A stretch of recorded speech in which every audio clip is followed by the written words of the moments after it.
Tu ne sais pas quel pop-it choisir, je vais t'expliquer dans quel pop-it tu peux faire quelle forme. C'est parti, on commence tout de suite avec le pop-it Salon 1. Ce pop-it-là est extrêmement intéressant.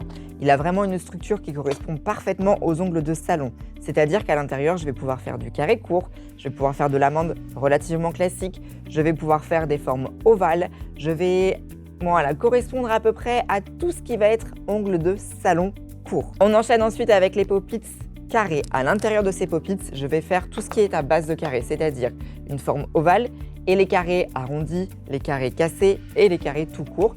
Mais on ne fera pas de forme rentrante à l'intérieur de ces pop-its. Les pop-its larges, eux aussi, sont très intéressants pour réaliser des formes salon. Je vais réaliser des amandes, des carrés, peut-être de l'ovale aussi, mais par contre, on n'ira pas sur des ongles trop longs. Je m'arrêterai sur des ongles médiums, puisque la forme courbée apporte à la fois une structure très intéressante, mais pourrait faire un petit peu un ongle crochu si on utilise beaucoup trop de longueur sur le pop-it. Maintenant, on a les amandes russes. Elles sont très intéressantes pour réaliser à la fois des amandes russes, mais aussi des amandes modernes. Moderne, je m'entends le côté biseauté sur la pointe.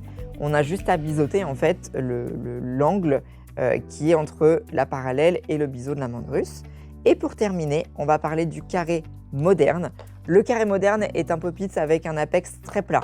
Je vais l'utiliser à la fois en demi-pop-it ou alors pour une cliente qui a des ongles crochus et j'ai besoin de redresser sans augmenter l'apex. Et par contre, encore une fois, c'est une base de carré, donc je m'arrêterai sur du carré ou les dérivés du carré ou de l'ovale.